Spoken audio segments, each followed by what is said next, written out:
Hello everyone, welcome to Milestone Campus. Myself Divya Gupta and students, our today's video is based on second topic of the chapter language of chemistry that was told valency. ठीक है, लेकिन उससे पहले हम आपको molecular formula बताएंगे. ठीक है, molecular formula क्या है? So students, what is molecular formula? जो सिंबॉलिक रिप्रेजेंटेशन होता है किसी भी मॉलिक्यूल का वो फॉर्मूला कहलाता है या फिर मॉलिक्यूलर फॉर्मूला कहलाता है. ठीक है, एक मॉलिक्यूलर फॉर्मूला जो है उसे केमिकल फॉर्मूला भी कहा जाता है. ये जो है सिंबल्स को डिनोट करता है केमिकल या फिर एलिमेंट के. ठीक है, ओके. तो जो मॉलिक्यूल ऑफ एन एलिमेंट होता है उसमें एक या एक से ज़्यादा एटम्स हो सकते हैं. ये चीज़ आपको माइंड में रखनी है. ठीक है, अगर हम बात करें मॉलिक्यूल्स हाइड्रोजन के, ऑक्सीजन के या फिर क्लोरीन या ब्रोमीन वगैरह के, इनमें सब में 2 एटम्स होते हैं. ठीक है, इनमें सब में 2 एटम्स होते हैं, इसीलिए इन्हें लिखा जाता है H2O2 N2. ठीक है, Br2 I2 इस तरह से लिखा जाता है. ठीक है, जैसे कि आप देख सकते हैं नंबर ऑफ एटम्स जो कि रिकॉग्नाइज किए जाएंगे H2 में. ठीक है, उसे सबस्क्रिप्ट में लिखा जाएगा. तो यहाँ पे कितने एटम्स होंगे हाइड्रोजन में? 2 होंगे. ठीक है, अब अगर हम आगे यहाँ पे बात करते हैं तो फिर बात आती है कि कंपाउंड्स के केस में क्या होता है स्टूडेंट्स. ठीक है, कंपाउंड्स के केस में क्या होता है? तो कंपाउंड्स के केस में the molecules containing atom United in certain fixed ratio is represented by symbols. That means what? That means कि मॉलिक्यूल्स जो कंटेन करते हैं अलग अलग एटम्स को, उन्हें सर्टेन फिक्स्ड रेशियो में कंबाइन किया जाता है. ठीक है, और वो कंपाउंड बनाते हैं. सबस्क्रिप्ट में आप इन्हें लिखते हो. ठीक है, कंपाउंड को फॉर्म किया जाता है डिफरेंट एलिमेंट्स के कॉम्बिनेशन से. For example NH4Cl. ठीक है, तो यहाँ पर NH4Cl क्या है? It is the name of ammonium chloride. ठीक है, जहाँ पर जो N है वो आपका 1 एटम ऑफ नाइट्रोजन को रिप्रेजेंट करता है. H4 ये रिप्रेजेंट करता है 4 एटम्स ऑफ हाइड्रोजन. ठीक है, उसी तरीके से Cl ये रिप्रेजेंट करता है 1 एटम ऑफ क्लोरीन. अब एक और एग्जाम्पल आपको देते हैं. इसका नेक्स्ट एग्जाम्पल है H2O. ठीक है, अगर हम 2H2O लेते हैं स्टूडेंट्स, सबसे पहली चीज़ तो ये रिप्रेजेंट करेगा 2 मॉलिक्यूल्स वाटर के. H2O stands for water, you know that. तो ये 2 मॉलिक्यूल्स ऑफ वाटर को रिप्रेजेंट करेगा. अगर हम इसको ब्रेकअप करके देखेंगे तो फिर यहाँ पे शो होगा हमें कि H रिप्रेजेंट करता है 1 atom, sorry not 1 atom, H represents 2 atom of hydrogen and O represents 1 atom of oxygen. Okay, is it clear to you? Okay students, next is significance of molecular formula. So what is the significance of molecular formula? हम यहाँ पर ये पढ़ेंगे. क्यों important है? जो molecular formula होता है कंपाउंड का, उसका क्वांटिटेटिव सिग्निफिकेंस होता है, क्वांटिटेटिव वैल्यू होता है. क्यों?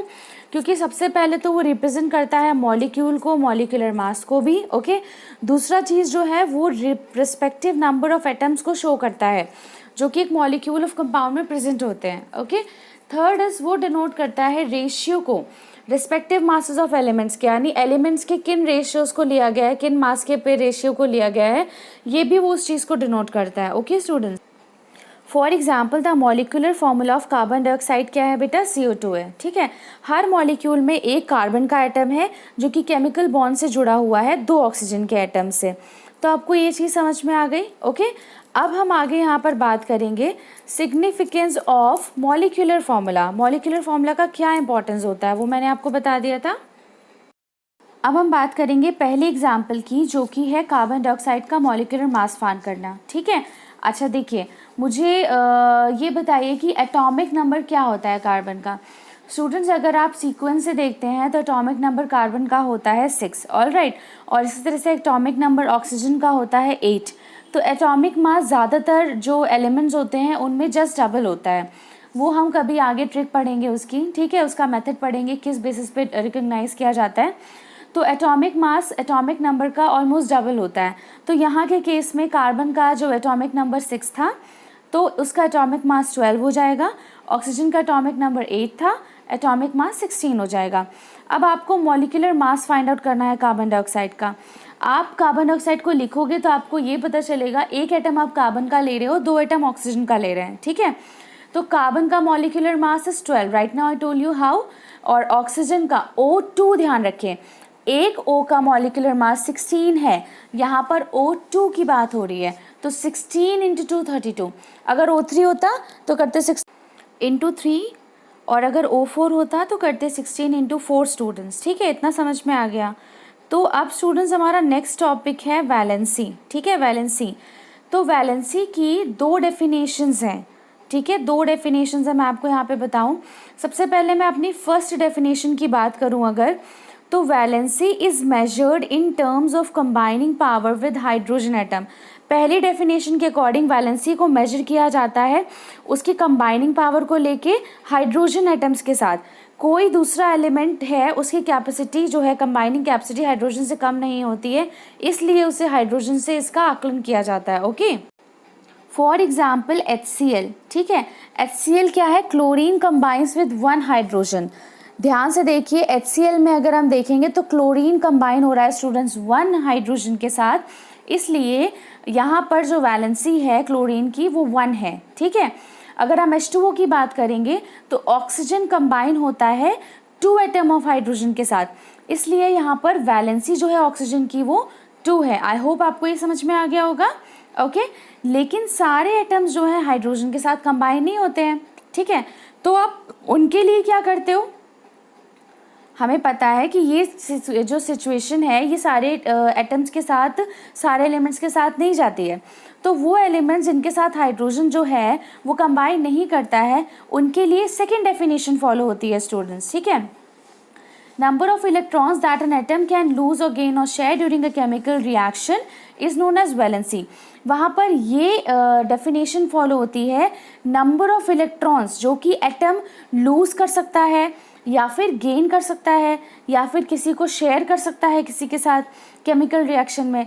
तो आप उस पर्टिकुलर एलिमेंट्स को जो डिनोशन एंड ऑल है उसको ही आप वैलेंसी डिनोट करोगे। ठीक है, जैसे कि मैं बात, एलिमेंट्स विद 1, 2 और 3 electrons in the outermost shell are usually metals. ठीक है, मेटल्स कौन से एलिमेंट्स होते हैं? जिनके आउटर मोस्ट शेल में 1, 2 या 3 इलेक्ट्रॉन्स होते हैं। Electrons in outermost shell are known as valence electrons. जो आउटर मोस्ट सबसे बाहर वाले जो शेल में इलेक्ट्रॉन्स होते हैं उन्हें आप वैलेंस इलेक्ट्रॉन्स कहते हो। To attain stable electronic configuration these atoms lose their valence electron. Stability acquire करने के लिए ये जो इनके आउटर मोस्ट शेल में इलेक्ट्रॉन्स होते हैं, वैलेंस इलेक्ट्रॉन्स होते हैं, इन्हें लूज करते हैं और ये पॉजिटिव आयंस को फॉर्म करते हैं student. Metals donate atoms so form positive ions. Metal जो होते हैं वो एटम्स को डोनेट करते हैं, पॉजिटिव आयंस फॉर्म करते हैं और इन्हें हम कैटायंस कहते हैं। ध्यान से मेरी बात सुनिए, जब आप कभी किसी की हेल्प करते हो, किसी को कुछ डोनेट करते हो तो आपको खुशी होती है, आपके अंदर पॉजिटिविटी आती है। तो आपके अंदर पॉजिटिविटी आती है, ध्यान रखेंगे इस ट्रिक से, जब पॉजिटिविटी आती है, डोनेट करते हैं एटम्स तो उन्हें कैटायंस कहते हैं और ये मेटल्स करते हैं। ठीक है, डोनेशन में आपके साथ पॉजिटिव का सिंबल आएगा और जब आप किसी से लोगे, आप गेन करोगे, तो आपने किसी से डोनेशन लिया है, आप कर्ज में हो उसके, तो उसके साथ सिंबल कैसा आएगा? नेगेटिव आएगा। इतना समझ में आया स्टूडेंट्स? देखिए स्टूडेंट्स, मैंने पॉजिटिव आयंस के एग्जाम्पल्स लिखे हैं। पॉजिटिव आयंस को आप कैटायंस कहते हो। ठीक है, सबसे पहले अगर आपको एटॉमिक नंबर पता है तो मैं यहाँ पर लिख रही हूँ सोडियम Na। ठीक है, सोडियम का एटॉमिक नंबर 10 होता है स्टूडेंट्स। जब हम इसका इलेक्ट्रॉनिक कॉन्फ़िगरेशन करते हैं तो ये ब्रेक होता है 281 में। ठीक है, तो अच्छा मेरी बात ध्यान से सुनिए, अगर हम यहाँ से जो 1 इलेक्ट्रॉन है एक्स्ट्रा आपको दिख रहा है, आपको पता होगा कि आउटर मोस्ट शेल में ऑक्टेट लाने के लिए 8 इलेक्ट्रॉन्स होने चाहिए। ठीक है, 1 इलेक्ट्रॉन यहाँ पर एक्स्ट्रा है तो मैं वो 1 इलेक्ट्रॉन क्या कर दूँ? दे दूँ।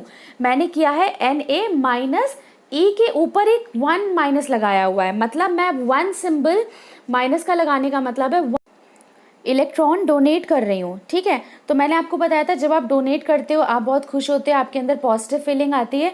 तो Na के साथ अब प्लस आ गया, एक प्लस। ठीक है, पॉजिटिव आ गया सिंबल, क्योंकि हमने एक इलेक्ट्रॉन यहाँ पे डोनेट किया था। तो जब इलेक्ट्रॉन कोई भी एलिमेंट 1 इलेक्ट्रॉन डोनेट करेगा तो उसको यूनिवैलेंट कहेंगे। ठीक है, अब मैं बात करती हूँ Mg की। तो Mg का जो एटॉमिक नंबर है that is 12। Okay, so outermost shell में 2 इलेक्ट्रॉन्स होते हैं, अब इनके पास 2 एक्स्ट्रा हैं, तो ये 2 इलेक्ट्रॉन किसी को डोनेट कर दें। ध्यान से देखिए, मैंने लिखा है 2E, ऊपर एक माइनस का सिंबल है। तो डोनेशन के बाद अब ये 2 और 8 बचा, 2 लास्ट का जो था वो चला गया। अब Mg के जो ऊपर लिखा हुआ है मैंने 2+ लिखा हुआ है, मतलब अब इसका जो है डोनेशन में 2 इलेक्ट्रॉन्स आ गए हैं। जो ये 2+ है ये डिनोट करता है कि Mg ने 2 इलेक्ट्रॉन्स डोनेट करे हैं। ये Na ऊपर प्लस लिखा हुआ है, सिर्फ 1+ है, तो ये डोनेट करता है कि सोडियम ने 1 इलेक्ट्रॉन डोनेट किया है। इसी तरीके से अगर हम Al एल्यूमिनियम की बात करें, atomic number is 13, configuration is 283। तो स्टूडेंट्स यहाँ पर हमने क्या किया है, हमें 3 इलेक्ट्रॉन्स यहाँ पे डोनेट करने हैं, ठीक है। तो अब 3 इलेक्ट्रॉन्स डोनेट करने के बाद Al की क्या हो जाएगा, +3 हो जाएगा, या फिर मैं बोलूँ 3+, ठीक है, क्योंकि इन्होंने 3 इलेक्ट्रॉन डोनेट करे हैं तो इनके साथ 3 का प्लस आया है, ठीक है। इस तरह से जो एटम या मैं कहूँ जो एलिमेंट 1 इलेक्ट्रॉन डोनेट करते हैं उन्हें यूनिवैलेंट कहेंगे, 2 इलेक्ट्रॉन्स के लिए डाईवैलेंट, 3 इलेक्ट्रॉन्स के लिए आपका ट्राईवैलेंट हो जाएगा। इतना आपको समझ में आया। मेटल्स जो हैं वो पॉजिटिव आयंस होते हैं, कैटायंस होते हैं, क्योंकि वो डोनेशन करते हैं, वो डोनेशन में बिलीव करते हैं। अगर मैं बात करूँगी नॉन मेटल्स की, तो नॉन मेटल्स नेगेटिव आयंस होते हैं, वो एटम्स गेन करते हैं, इलेक्ट्रॉन गेन करते हैं, ठीक है, इस चीज़ को समझें। Okay students, as you can see, elements with 5, 6 और 7 electrons in the outermost shell are normally non-metals होते हैं usually ये। To attain stability, these atoms have to have 8 electrons in the outermost orbit. Outermost orbit में 8 electrons होने चाहिए। है कितने, 5, 6, 7, तो 5 है तो 3 आपको बोरो करने पड़ेंगे, 6 है तो 2 आपको बोरो करने पड़ेंगे, 7 है तो 1 आपको बोरो करना पड़ेगा, राइट। तो इलेक्ट्रॉन को गेन करने के लिए नेगेटिव आयंस यहाँ पे लगते हैं और इन्हें हम कहते हैं एनायंस। इतना समझ में आ गया होगा, ठीक है। मैंने यहाँ पे मैं आपको ये बता दूं कि जब आप किसी से उधार लेते हो, आप किसी से बोरो करते हो मनी, ठीक है, तो आपके अंदर एक नेगेटिव फीलिंग होती है। तो इस तरह से आप याद रखेंगे, जब आप बोरो करेंगे तो नेगेटिव आयंस लगेंगे और उन्हें एनायंस कहेंगे, ठीक है। कुछ एग्जाम्पल्स मैंने दिए हुए बेटा, नेगेटिव आयंस को एनायंस कहते हैं, I have told you. Example है क्लोरीन। आपको पता होगा क्लोरीन का जो एटॉमिक नंबर है वो 17 है, इलेक्ट्रॉनिक कॉन्फ़िगरेशन 287 होता है। तो यहाँ पर 7 इलेक्ट्रॉन है, ठीक है। ध्यान से देखिए, वहाँ पर हम कर रहे थे, माइनस कर रहे थे इलेक्ट्रॉन, इलेक्ट्रॉन का सिंबल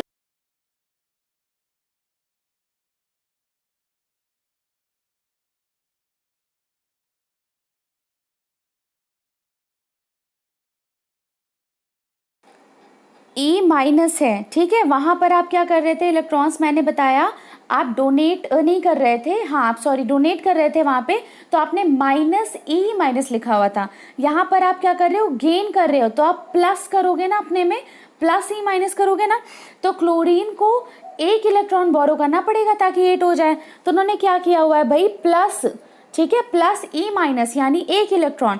तो क्लोरीन ने 1 इलेक्ट्रॉन जो है बोरो किया है, इसलिए क्लोरीन के ऊपर सिंबल आया है माइनस, इसका मतलब है -1, ठीक है, या फिर मैं कहूँ 1-, ठीक है। तो अब ध्यान से देखेंगे, पहले क्लोरीन के आउटर मोस्ट शेल में 7 इलेक्ट्रॉन्स थे, अब एक बोरो कर लिया तो 2,8,8 ऑक्टेट हो गया। इसको हम कहेंगे यूनिवैलेंट, 1 इलेक्ट्रॉन इन्होंने बोरो करा है। दूसरी बार हम बात करते हैं O की, ठीक है। ऑक्सीजन, ऑक्सीजन का कॉन्फ़िगरेशन है 2A26, ठीक है। उसका इलेक्ट्रॉनिक नंबर जो होता है, सॉरी उसका जो एटॉमिक नंबर होता है वो 8 होता है, तो 2 और 6 में होता है। तो अब इनके पास कितने इलेक्ट्रॉन्स की कमी है, 2 इलेक्ट्रॉन्स की कमी है। तो ये 2 इलेक्ट्रॉन्स को क्या करेंगे भाई, बोरो करेंगे। तो जब 2 इलेक्ट्रॉन्स बोरो करेंगे तो हम लिखेंगे 2A-, ठीक है। अब देखिए, अब इसके पास इसका पावर आ गया 2-, यानी 2 इलेक्ट्रॉन्स बोरो किए गए हैं। एलिमेंट्स का ऊपर हम उसको देख के पहचान जाएंगे कि इलेक्ट्रॉन कितने बोरो किए गए हैं, कितने डोनेट किए गए हैं, ठीक है, सिंबल से। अगर प्लस का सिंबल है तो आपने डोनेट किया, और अगर माइनस का सिंबल है तो फिर आपने क्या किया बेटा, बोरो किया है। अब हम नेक्स्ट की बात करेंगे नाइट्रोजन।